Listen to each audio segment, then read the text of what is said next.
Орой мэд хөргөөцөгчтэй MBC News мэдээлэл хөтөлбөрийн шинэ 7 хоногийн дугаар эхлэхэд бэлэн боллоо. Мэдээллийн товчхны хүлээ авч өснө. Улаан умсумын сургууль цэцэрлэгийн хичээлийн шинжилгээ бэлтгэл ажил 90 гаруй хувьтай явагдаж байна. Төрийн байгууллагын албан хаагчид мэдээлэл өгөхөөс татгалзсаар байх уу? 1987-оос 2007 оны төгсөгчдийн дунд сагсан бөмбөгийн тэмцээн зохион байгуулагдлаа. Хүслийн элчтэй нар төрийн бас байгууллагаас хөлөг халамж үйлчлэгийн газарт 20 гаруй сая төгрөгийн үнэтэй тэрэгцрийг хүлээлт өглөө. Төр ажлын байрны захиалга нэмэгджээ. Эдгээр олон бусад мэдээллийн дэлгэрэнгүй анхаарлаа хандуулна. Эхний мэдээ хүргэе. 2017-оос 2018 оны хичээлийн шинэ жил эхлэхэд цөөхөн хэд хоног үлдээд байна. Улаан умсумын засаг даргын хамгийн газраас ажлын хэсэг гаргана. Улаан умсумд үйл ажиллагаа явуулж байгаа 10 цэцэрлэг 6 сургуулийн хичээлийн шинэ жилийн бэлтгэл ажлаар танилцсан бөгөөд одоогоор 90 гаруй хувьтай засвар үйлчилгээ хийгдэт байгаа юм байна. Удахгүй хичээлийн шинэ жил эхлэх гэж байгаа талбайтаар улаан умсумын засаг даргын захирамжаар ажлын хэсэг байгуулан улаан умсумд үйл ажиллагаа явуулж байгаа сургууль цэцэрлэгийн хичээлийн шинэ жилийн бэлтгэл ажил болох засвар үйлчилгээтэй танилцсан байна. Сургуулиудын хувьд 1, 3, 4 Өвс Эрдэнэ махлах сургууль засвар үйлчилгээ дуусах чадандаа явагдаж байгаа бол цогцлбор 20 дугаар сургуулийн хувьд баг сургуулийн хичээлийн байранд агааржуулалтын хоолой дээвэр засах ажлыг амар санаа компани 169 сая төгрөгийн өртөгтэйгээр хийж үзэгдэж байна. Аймгийн засаг даргатай байгуулсан гэрээгээр бол 8 дугаар сарын 25-нд барилгын ажил дуусах ёстой байсан боловч тендерийн ажлуудаа ширж 2017 оны 8 дугаар сарын 6-наас эхэлсэн ажил 9 дугаар сарын 12-нд хүлээлт өгөх төлөвлөгөөтэй ажиллаж байгаа юм байна. Харин Чандам Эрдэнэ махлах сургууль энэ жил 800 сая төгрөгийн өртөгтэй 640 хүүхдийн шинэ сургууль ашиглалтанд оруулахаар ажиллаж байна. Одоогоор барилгын ажил 90 гаруй хувьтай явагдаж байгаа бөгөөд төсөв мөнгө орж ирээгүйгээс гүйцэтгэж байгаа компани үйл ажиллагаа удаашралтай явагдаж байгаа юм байна. Харин цэцэрлэгүүдийн хувьд 7 дугаар цэцэрлэг 9 дугаар сарын 10 хүртэл засвар хийгдэх бол бусад цэцэрлэгүүд бэлтгэл ажлаа хангагдаж дуусах байгаа юм байна. За улаан умсумд 10 цэцэрлэг үйл ажиллагаа явуулахаар байгаа. Тэгээд шинээр энэ жил 10 дугаар цэцэрлэг маань ашиглалтанд орж байгаа. 10 дугаар цэцэрлэг маань тусгай эрэгтэйд хүүхдүүд зориулсан 75 хүүхдийн цэцэрлэг байгаа. Энэ жил ашиглалтанд орно 9 сарын 1-нд.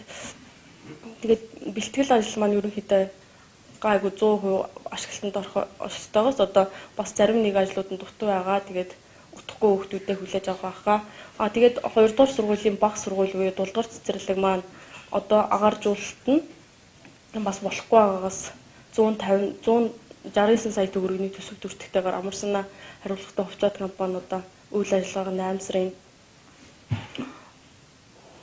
сарын 6-наас эхлээд одоо үйл ажиллагаа явуулаад эхэлсэн байгаа. Барилгын ажил маань явагдаж байгаа. Тэгээд аймгийн засаг даргатай байгуулсан гэрээгээр болохоор 8 сарын 25-нд хүлээлгэж өгөх ёстой байгаа. Тэгээд бас барилгын тендер маань бас удаашралтай байсан улмаас 9 сарын 12-нд хүлээлгэж өгнө гэж барилгын инженер нь хэлсэн байгаа. Холбогдоод очих газар дээр бас бид нэр холбогдох журмын дагуу ч үзсэн байгаа. За улаан умсумд 9 сургуулийн үйл ажиллагаа явуулж байгаа. 9 сургуулийн үйл ажиллагаагаас явуулж байгаа 2 сургууль ойтой. Тэгээд бүх сургуулийн хичээлийн бэлтгэл ажил бол маш сайн явагдаж байгаа. Харин ахлах Чандам Эрдэнэ сургууль маань 640 хүүхдийн сургууль шинээр баригдаж байгаа. Тэгээд барилгын үйл ажил маань 90% явагдаж байна. Одоогийн байдлаар бас 800 сая төгрөгийн төсөв төртөгтэйгээр баригдаж байгаа. Тэгээд одоогийн байдлаар нэг ч мөнгө нь тухайн барилгын компани дансанд нэг төгрөг ороогүй гэсэн үйл ажиллагааны улмаас бас яг удаашралтай байна. Барилгын ажил бол ерөнхийдөө 90% явагдаж байгаа. Хүүхдүүдээ хүлээж авах сургууль цэцэрлэгүүд маань ерөнхийдөө бэлэн болсон байна. Ер нь энэ жил ашиглалтанд орох багтаач. Яг юу дуусах хугацаанд хийдэг. Энэ дуусах хугацаа нь бол ерөнхийдөө 8 сарын 20-нд байсан. Тэгээд одоогоор бас удаашралтай яваад барилгын компани маань 9 сарын 15 гихт ерөнхийдөө дуусгачих төлөвтэй байгаа. Тэгээд төсөв мөнгө шийдэгдчихвэл бид нар утахгүй гүйцэтгэгч гэнэ төсөв мөнгөний асуудал дээр жоохон удаашралтай байна гэсэн зүйлийг ирсэн байгаа. Энэхүү Чандам Эрдэнэ ахлах сургуулиас бусад сургууль цэцэрлэгүүд 9 дугаар сарын 1-нд гэхэд хүүхдүүдэд хүлээн авахд бэлэн болсон байна. Харин тус сургуулийн хувьд тухайн гүйцэтгэж байгаа компанид нэгж төгрөг дансанд нь ороогүй учраас ийхүү удаашралтай байна. Тиймээс аймаг орон нутгийн зүгээс яаралт арга хэмжээ авч тус сургуулийн өргөтгөлийн хүүтний улирал эхлэхээс өмнө барилгын ажлыг нь дуусгах хэрэгтэйг сануулж байна. Дараагийн мэдээ.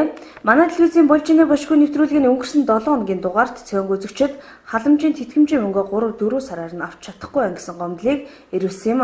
Энэ талаар халамжийн хэлцээний дараагаас тодруулах гэсэн боловч мэдээлэл өгөхөөс татгалзсан юм.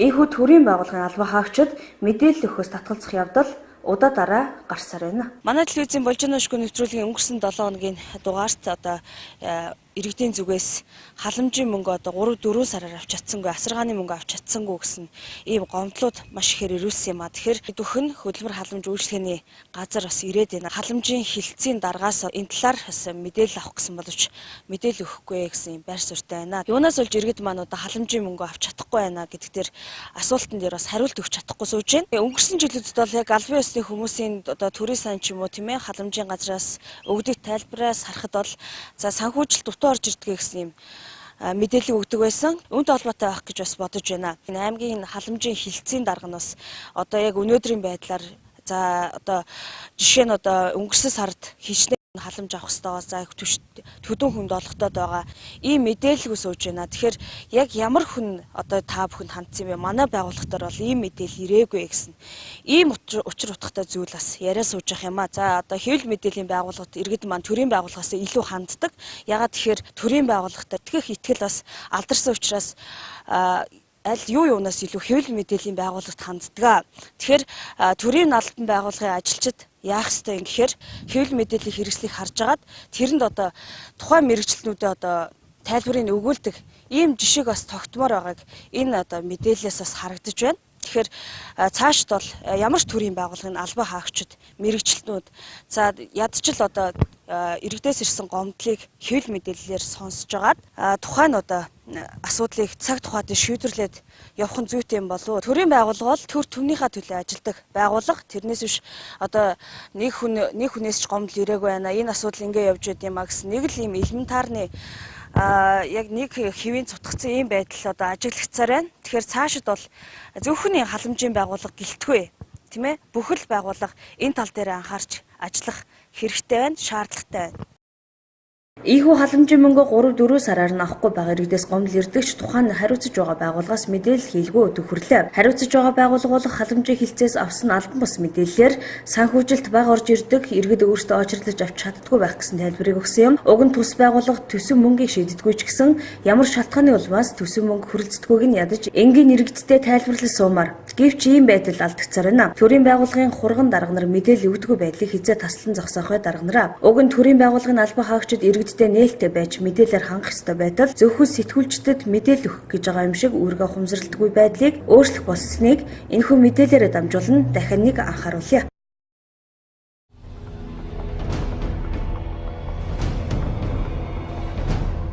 Улсын хурлын гишүүн Ганбаатар өөрийн хөрөнгөөр тойрогтой зам байжээ. Улсын хурлын гишүүн Ганбаатар өөрийн хөрөнгөөр өөрийн сонгогдсон тойрогийнхоо иргэдийн хүсэлтийн дагуу 1 км авто замыг өөрийн хөрөнгөөр барьж хүлээн өгчээ. Тодорхойлбол Баянгол дүүргийн 9-10 дугаар хорооны 1 км шорон замыг хуваасаа барьж өгсөн байна.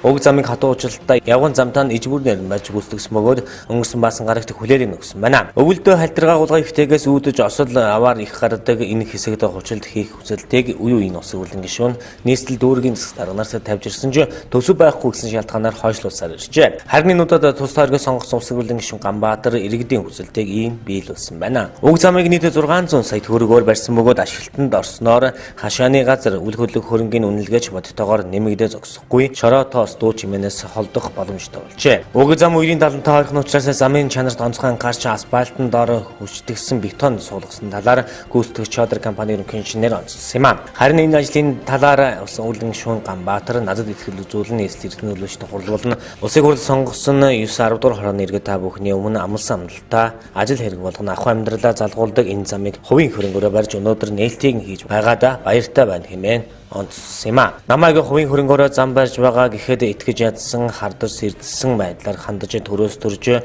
төмний хөрөнгөөр хөлжсөн этгээдүүд эдсэн мөнгөөрөө зам барьж байна гэх нэг биш хүмүүс байсан. Аргач үгүй үсттэй. Өөрийн хөрөнгөөрөө нийт эзэмшлийн зам барьдаг жишээг манад байхгүй хойно би барьсан энэ замаа нийслэл дүүрэг яам тамын газарт шахаж мөнгөө буцааж авах санаа зориггүй ийм зүйл огтоос байхгүй гэдгийг хариуцлагатайгаар мэдэгдэе гэж хэлжээ.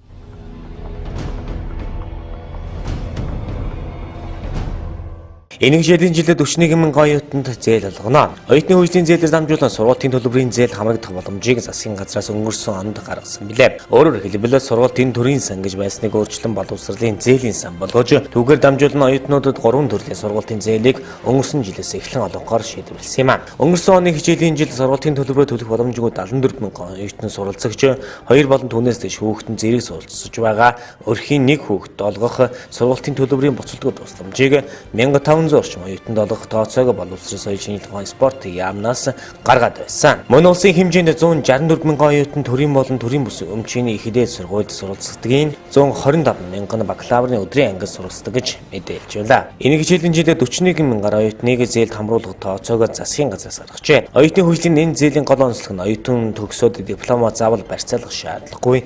Үүнээс гадна малчин өрхийн оюутнууд зээл авах бол малчны зээлийн нөхцлөөр сургуулийн төлбөрийг олох ажээ. Мөн малчны хүүхдүүд зээлийн эргэн төлөختөө малчны зээлтэйг адилхан төлөх боломжтой гин. Энэ нь сар бүр банк орох шаардлагагүй жилдээ 1-2 удаа зээлээ бөөндөж эргэн төлж болох юм а. Оюутны хөгжлийн зээлийг 12 сарын турш тасралтгүй дээрх 6 банк олгож байгаагаас салбарын яамнаас нь мэдээллээ. Өнгөрсөн жил энэхүү зээлд хамрагдсан оюутнууд эргэн төлөлтөө тасалдахгүй хийж байгаа юм байна.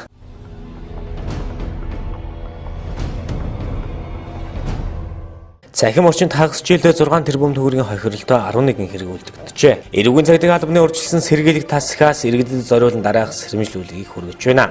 Эрүүгийн цагдаа албаны эрүүгийн хуулийн тусгай ангийн 26 дугаар бүлэг цахим мэдээлэл нь аюулгүй байдлын эсрэг гэмт хэрэгтэд тэмцэгчийг үүргийг улсын хэмжээнд хэрэгжүүлнэ ажилтдаг. Улсын ерөнхий прокурорын 2017 оны 6 дугаар сарын 30-ны өдрийн А67 дугаартах тушаалаар тус албанд эрүүгийн гэмт хэргийн тусгай ангийн 26-гийн 1 цахим мэдээллийн сүлжээнд хууль бусаар халдах 26-гийн 2 цахим мэдээллийн хууль бусаар халдаг програм техник хэрэгсэл бэлтгэх борлуулах 26-гийн 3 хор хөнөөлт програм хангамж бүтээх ашиглах тарах гэмт хэргийн талаарх гомдол мэдээлэл хүлээн авч шалгаж шийдвэрлэхээр харьяалдаг тоосон. Тус албаны кибер гэмт хэрэгцээ тэмцэх хилцсэн 2017 оны эхний хагас жилийн байдлаар цахим мэдээллийн аюулгүй байдлын эсрэг үйлдсэн 24 хүнд холбогдох 6 тэрбум төгрөгийн хохиролтой 11 хэрэг үйлдэлийг илрүүлэн эрүүгийн хариуцлагад татсан байна.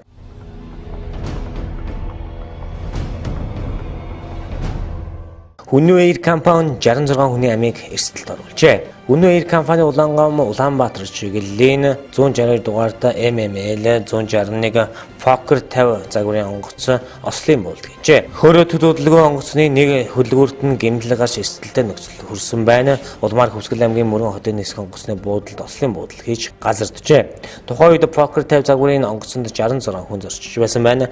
Энэхүү Ослын буудалтын шалтгаанд дүгнэлт хийхээр иргэний нисхийн ерөнхий газрын нисхийн аюулгүй ажиллагааны хяналт зохицуулалтын албаны мэргэжилтнүүдийн бүрэлдэхүүн Хүннүү компани инженер техникийн ажилтнууд Улаанбаатараас Мөрөн хотыг зорьсон ч өнөө хүртэл энэ талаарх мэдээлэл тодорхойгүй байна. Хамгийн харамсалтай олон хүний алтан амин тээж явдаг тус компанийх нь жилийн жил байсгээд Ослын буулд хийж нислэгээ хойшлуулдаг. Одоо сургууль жилийн өмнө Ховд аймгийн улсын хурлын гишүүн зоригтой Батцуур гишүүний хамт Хүннүү эйр компанийн нислэгээр нисж явах үед Ослын буулд хийсэн талаар өөрсдийн цахим хуудасаараа дамжуулан мэдээлж байсан юм а. Энэ талаарх их сурвалжууд онгоцны техникийн садал гарсан. Уг нь Ховдоос Улаанбаатар руу нисч байсан ч онгоц нь эвдэрсэн учраас замдаа улаастад буусан хэмээн мэдээлсэн байдаг. Түүнчлэн Улаанбаатараас Манжуур чиглэлийн Хүннүү эйр компани MR841-ийн тоот нислэгийн онгоц хөөрхөр хөдөлж байгаад нислэгээ хойшлуулсан. Гонконг Улаанбаатарын чиглэлийн онгоцонд техникийн садал гарсан.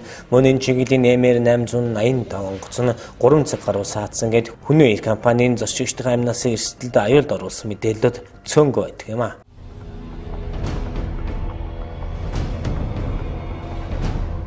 Мисс баяр цэцэг Стивен Сигалтай хамтран кино тоглолцоо. Дэлхийн мисс 2016 тэмцээнд их орон амжилттай төлөөлөн оролцож шилдэг 11 миссийн тоонд багтсан мисс баяр цэцэг Холливуудын жүжигчин Стивен Сигалын кинонд тоглох урилгыг хүлээн аваад байсан цаг саяхан. Тэрээр өнгөрсөн 2 дугаар сард Тайланд улсад болсон кино шалралтанд оролцжээ. Ингээд ирэх жилдээ дэлгэснээ гарах Этришин киноны томоохон тусгал дүр Кайрегийн дүр тоглохор болсон юм а. Тус киноны зураг авалт өнгөрсөн сард Тайланд улсад эхлэн амжилттай дуусжээ. Энэ талаар мисс бүсгүй өөрийн цахим хуудаснаа алдарч жүжигчний Стивен Сиглийн шинэ уран бүтээл Эдрик киноны маань зураг авалт ингээд дуслаа. Гэртээ ирээд сайхан байна. 3-7 хоногийн хугацаанд олон хүмүүстэй танилцж суралцж мэдэж урам зориг авсан.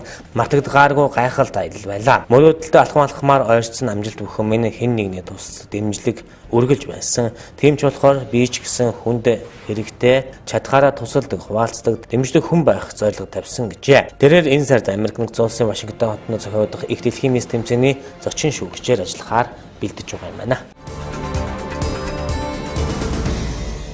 Дараагийн мэдээ. Өнгөрсөн амралтын өдрүүдэд 2007 оны төгсөгчид Увс аймгийн Сагсан бөмбөгийн холбоотой хамтран 1987-оос 2007 оны төгсөгчдийн дунд Сагсан бөмбөгийн тэмцээнийг амжилттай зохион байгууллаа. Тэмцээнд 27 багийн 160 гаруй тамирчид өрсөлдсөн байна. 2014 онд үүсгэн байгуулагдсан Алтан гац клубаас санаачлан Улаанбаатар хотод төгсөгчдийн дунд Сагсан бөмбөгийн тэмцээний зохион байгуулсан иржээ. Тэгвэл тус тэмцээч манай аймагт зохион байгуулагдсан ирсэн бөгөөд энэ жил 2007 оны төгсөгчдтэй хамтран зохион байгуулсан байна. Тус тэмцээн 2007 оны төгсөлтөөс өмнөх хоош гэсэн хоёр төрлөөр зохион байгуулагдсан бөгөөд өмнөх төгсөгчдийн эрэгтэй ангилал Чимбат ахлагчтай 2006 оны төгсөгчд дэргүүлж алтан медаль хүртсэн бол Удаах байранд Батөрчих ахлагчтай 2005 оны төгсөлд Баяр Жаргал ахлагчтай 20 дугаар зуун баг удааллаа. Харин 2007 оноос хойш төгслийн ангилалд Болд ахлагчтай 2012 оны төгсөлд найзуудаа тэргүүлж Өсгөөөр ахлагчтай 2013 оны төгсөлд Батсүг ахлагчтай 2009 оны төгсөлтийнх нь 2-3 дугаар байрыг эзэлсэн байна. Эмэгтэйчүүдийн ангилалд 6 баг өрсөлдснөөс Отхон зай ахлагчтай найзуудаа тэргүүлсэн бол 2 дугаар байранд Ануу ахлагчтай 2015 оны төгсөлд 3 дугаар байранд Батцэцэг ахлагчтай 2007 оны төгсөлтийг шалгарлаа. Ийхүү нэгэн үеийн төгсөгчид халуун дотны яриа өрнөөлж нөхөрсгөөр нэг өдрийг спортоор өрсөлдөн өнгөрсөн байна.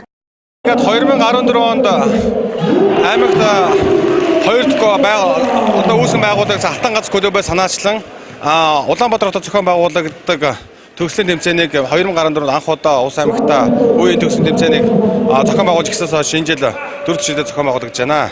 Тэгээ одоогийн байдлаар зохион байгуулж 2007 оноос одоо өмнөх төгсөлд болон 2007 оноос хойш төгссөн 2 хэсэгт багуудаа хуваагдаад нийт эрэгтэй 21, эмэгтэй 6 баг өсөлдсөн юм сайхан тэмцээн болж үеийнхний бас их сайхан Сагсамгийн одоо гэрэл уулзалт байдаг энэ тэмцээн бол төсөлдөө зохион байгуулагдаж байгаа төгслийн тэмцээний энэ удаагийн жилийн онцлог бол 2017 он гарсаар манай Улс нур багийн залуучууд маань Улаанбаатар хотод Спрайт лигийн авраг авсан байгаа.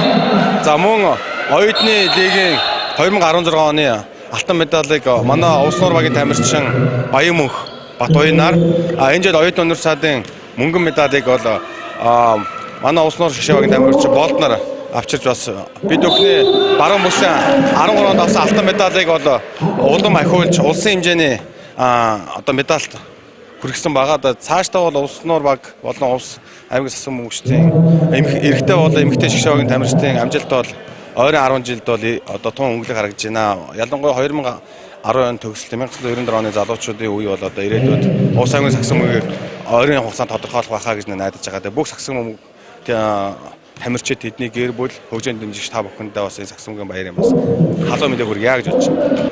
За ингээд Улаанбаатар уламжлал болгон зохион байгуулагддаг үеийн төгсөгчдийн Сагсан бөмбөгийн тэмцээнийг манай 2007 оны төгсөгчид өнөөдөр 2 өдрийн турш зохион байгуулах гэж байгаа.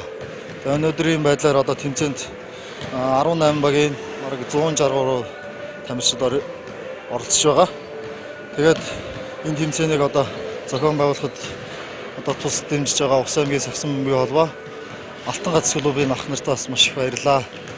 Тэгээд одоо нийт тэмцээнд оролцож байгаа үеийн төгсөгчид баг тамирчидаа спортын өндөр амжилтыг хүсээрэй. Сүүлийн жилүүдэд Увс аймагт Сагсан бөмбөгийн спорт хурцтай хөгжиж, энэ спортоор хичээлж байгаа залуусч улстай томоохон амжилтуудыг гаргасаар байгаа юм а. Тодорхойлбол Увс нур баг Спрайт лигийг аврагуулж ард түмнээ баярлуулсан юм. Мөн Увс нур багийн тамирчин Баян мөнх оюутны лигийн 2016 оны алтан медаль хүртсэн бол оюутны универсиадаас мөнгөн медалийг хүртсэн сайхан багтам амжилтыг үзүүлээд байгаа юм а. Дараагийн мэдээ. Өнгөрсөн 4-р сард Японы улсад үйл ажиллагаа явуулж эхэлсэн хүслийн элчдийн нар төрийн бас байгууллагаас аймгийн хөлбөр халамж үйлчлэгийн газарт 20 гаруй сая төгрөгийн өртөгтэй хүүхдийн тэрэгцэрийг хүлээлт өглөө. Тус хандивлагдсан тэрэгцэрийг халамжийг хилцсэн судалгааны үндсэн дээр эхний ээлжинд тэрэгцэр нэн шаардлагатай хүмүүст хүлээлт өгөх юм байна. Sky Iron компанид иргэдэх хүслийн нэлжтэй нар төрийн бус байгууллага өнгөрсөн 4-р сард байгуулагдсан хөгжлийн бэрхшээлт иргэн болон Дауны синдромтой хүмүүс туслаж эхэлжээ. Тус байгууллага Японы улсын сайн санаанд иргэд болон байгууллагуудтай хамтран буйны ажил хийж хөгжлийн бэрхшээлтэй хүмүүст нийгэмдээ харилцаанд ороход анхааран ажиллаж ирсэн байна. Тэгвэл хүслийн нэлжтэй нар төрийн бус байгууллагын залуус Хатацуи клиник эмнэлэг Тоожо Мегумо зэрэг хүмүүс байгууллагт хамтран эхний ээжин цаажилтаа болон хөгжлийн бэрхшээлтэй хүүхдүүдийн тэрэгэн зэргийг Монгол улсад буюу Увс аймгийн хөлбөр халамж үйлчлэгийн газарт нийлүүллээ. Тус аймгийг Увс аймагт өгч байгаагийн учир нь төрийн бус байгууллагын үүсгэн байгуулагч нь Увс аймгийн залуус юм байна. Ийхүү сайн үсэн аянаа нутгаас эхлүүлж байгаадаа баяртай байгаагаа энэвээр илэрхийлж байсан юм а. За манай төрийн бус байгууллагын нэр нь болохоор хүслийн элчтэй нар гэдэг төрийн бус байгууллагаа. Тэгээд энэ жилийн 4 сард байгуулагдсан. Тэгээд нийгэмд одоо хандсан яг тодорхой бүлэг хүмүүсийг тийм хамарсан төрийн бус байгууллагаа. Тэгээд ямар хүмүүс вэ гэхээр ийм хөгжлийн бэрхшээлтэй.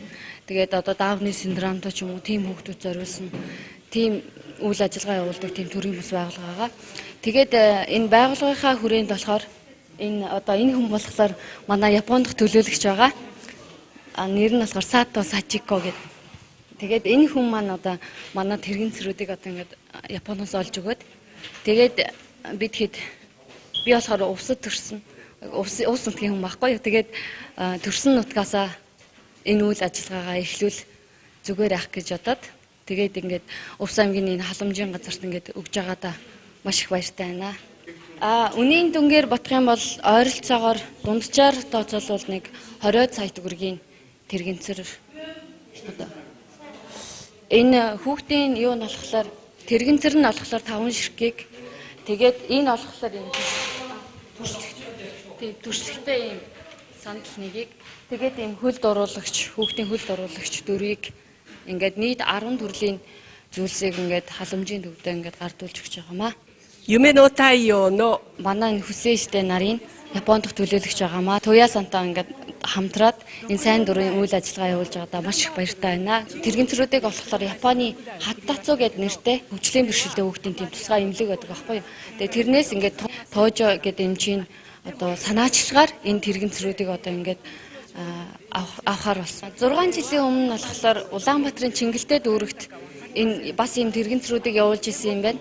Тэгээд тэр нь болохоор яг тэр Чингэлтэй дүүргийн бас яг хэрэгтэй хүнд очсонгүй мэдээлэл нь болохоор энэ хүнд яг ирээгүй юм байна л та. Тэгээд одоо болохоор яг энэ одоо энэ улсын энэ халамжийн байгууллагт ингээд өгж байгаадаа маш их сэтгэл амар байна.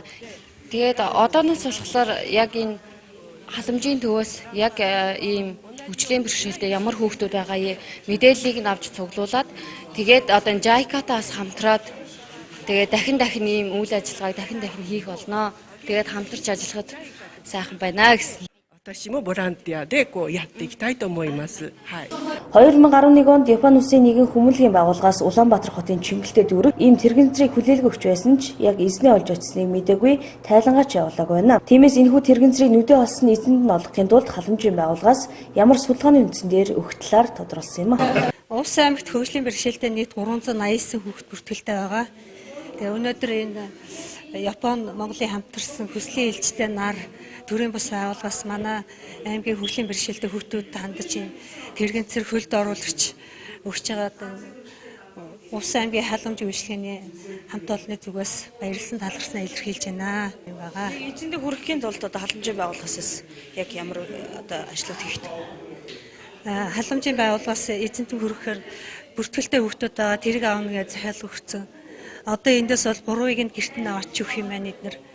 Тэгээ үлдсэнийг нь бол бид нэр зарлж байгаа л телевиз хараад зарлж байгаа л үгэндээ. Нэг тэрэгэнцэр одоо зах зээлийн үнээр ихшнэ төрийн үнэтэй. Энэ одоо энэ өгч байгаа юм бол нийтдээ 20 хэдэн сая төгрөг болж ийн л гэж хэлж байна. Одоо яг манай одоо халамжийн байгууллагч дээр тэрэгэнцэрээр нь ирдэг үү? Ирдэг.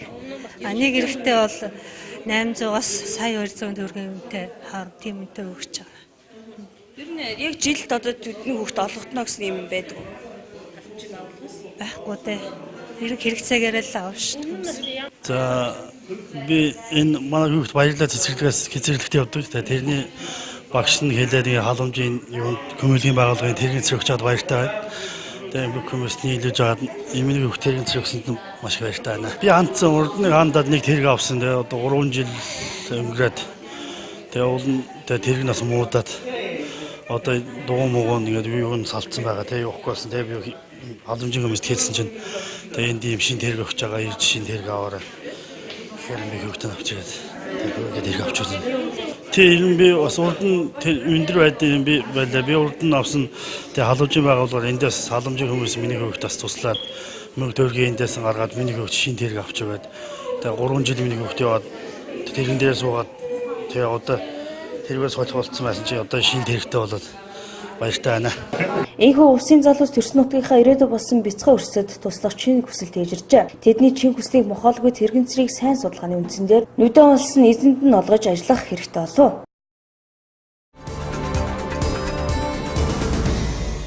Дараагийн мэдээ намар болж ургац сураалт ихсэндээ холбоотойгоор хөдөлмөр халамжуулалтын газар төр ажлын байрны захиалга ихээр орж ирэх болжээ. Одоогоор хөдөлмөр эрхлэлтийн хилтэст 38 аж ахуйн нэгж байгууллагын 120 гаруй ажлын байрны захиалга ирээд байгаа юм байна. Хөдөлмөр эрхлэлтийн хилтэст бүртгэлтэй ажилгүйчүүдийн тоо 1039 байна. Үүнээс одоогийн байдлаар байнгын ажлын байраар нэгчгүн хангалттай байна. Тус хилтэст өнгөрсөн сард ажлын байрны захиалга хомс байсан ч ногоо хураалт үйлчлэлийн бэлтгэл ажлын хүрээнд байрны засвар ихсэндээ холбоотойгоор цагийн ажлын байр нэмэгдсэн байна. Өдөрт 20-с 30 хүн ажлын байранд зуушлагдж байгаа гэсэн мэдээллийг холбогдох байгууллагаас өгч байна. За өнөөдрийн байдлаар хөдөлмөр халамж үйлчилгээний газар дээр ажил идэвхтэй хаагчнаар бол нэг 1056-ны иргэн бол ажил идэвхтэй хаагчаар бүртгэгдсэн байна. Ажлын байрны захиалга бол нийт 120-од ажлын байрны захиалга орж ирсэн байна. Энэ нь бол нөгөө цагийн ажлын хэмжээгээр орж иж байна. Энд бол нөгөө газар тариалангийн ажилтай холбоотойгоор одоо суллага хийх, зэрлэг зулгаах, үр хайжлах, чацрагын түүх гээд төрөл бүрийн цагийн ажлууд бол ихээр орж иж байна. Мөн бас барилгын салбарт бас цагийн ажлууд орж иж байна. Одоо баригдсан байшин, угаацын урлагч гэх юм уу, аль эсвэл туслах ажилд нь гээд олноор орж иж байгаа. За нийт 38 аж ахуйн нэгж байгууллагын 120 ажлын байр одоо хөдөлмөрийн хилцээр бол захиалга байна. Ажлын байр хайжирж байна. Мөн зуучлал бол маш сайн байгаа. Яагаад тэгэхээр хүмүүс маань ажилтгч нар маань өөрсдөө ирээд юу яаж байгаа. Одоо жишээ нь ажилчин авна гэж штэ. Тэгэхээр одоо багш ажилчин авна гэсэн болж багшийг авна гэсэн болж юм бэлээ багшийн анкет төр яриад физикийн багш, математикийн багш гэдэг юм уу тийм ээ. Шууд тэндээсээ уцтаад хүмүүс авч байна. Барилгын инженер авна гэсэн болж бас барилгын инженерүүд рүү уцтаад тэндээсээ хүмүүсээ авч байна. Ингээд зар тавилахгүйгээр мөн газар тариалангийн туслах ажилчдаг бас тэгж өдөрт бол нэг 20-с 30 хүн бол байнгын зуучлагдчихж байгаа. Харин энэ хаавар шинээр төгссөн 100 гаруй мэргэжилтэд боловсон хүчин бүртгүүлсний дийлэнх багш нэгтлэн бодогчд байсан бөгөөд нэгж төрийн байгууллагын ажлын байрны захиалга орж ирээг учраас шинээр төгссөн нэгж боловсон хүчин одоогоор төрийн албанд ороогүй болж таарч байна. Бус байгууллагын ажилтны өгсөн мэдээлэлээр нэгж төрийн байгууллагын ажлын байрны захиалга өгдөггүй, хизээч орж ирдэггүй ярьж байна. Уг нь хөдөлмөр эрхлэлтийн хилтэс мөн л төрийн байгууллагч байна уу, хувийн байгууллагч байна уу, тус байгууллагаар дамжуулан нээлттэй ажлын байраа зарлаж сонгон шалгаруулалт хийх ёстой ч ийм дүрм хууль байдаггүй бол та. Төрийн албаны одоо ажлын байр хэрэг орж байна. Төрийн албаны ажлын байр бол энэ захиалга бол огт орж ирэхгүй байгаа. Зүгээр хувийн аж ахуйн нэгж байгуул, хувийн иргэдийн захиалга бол өдөрт маш олноор орж иж байна. Утсаарч захиалга орж иж байна. Одоо өөртөө ч ирж байна. Төрийн албаны одоо шалгалтыг тэнцээ хүмүүс ер нь танахаар зуушлагдах боломжтой юу? Хууль зүйн хүрээн дээр. Манайхаар бол уул нь бол юу зуушлагдах ёстой л доо. Тэгтэл аж ахуйн нэгж байгууллагууд манай захиалга өгөхгүй бол бид нар бол мэдхгүй тухайн албан байгууллагууд ямар оронтой гарч байгааг нь бол бид нар мэдхгүй. Жишээлбэл сургууль гэлээгч одоо манай математикийн багш хэрэгтэй гэдээ манай захиалга өгөөл тэндээсээ авч байгаа бол одоо жишээлбэл төрийн албаны зуучлагдах боломжтой гэсэн үг. Ерөн байгууллагууд оруулж ирдгүү гэсэн үг тий? Төрийн байгууллага оруулж ирдгүү, огт оруулж ирчихэж байгаагүй. Төрийн албаны шалгалт өгөөд нэгээр гарч ирсэн ч ажлын байранд орч чаддгүй, танил тал хардаг гэсэн хэл ам ор үндэсгүй зүйл биш бололтой. Нэг жилийн хугацаанд төрийн албан байгууллагын албан хаагчид бараг тэр чигээр солигдсон гэж хэлж болон гэвч хөдөлмөр эрхлэлтийн хилтэс төрийн байгууллага нэгч ажлын байрны захиалга орж ирдэггүй хачирхалтай. Үүнээс иргэд оюундаа нэгийг тунгаан үзье.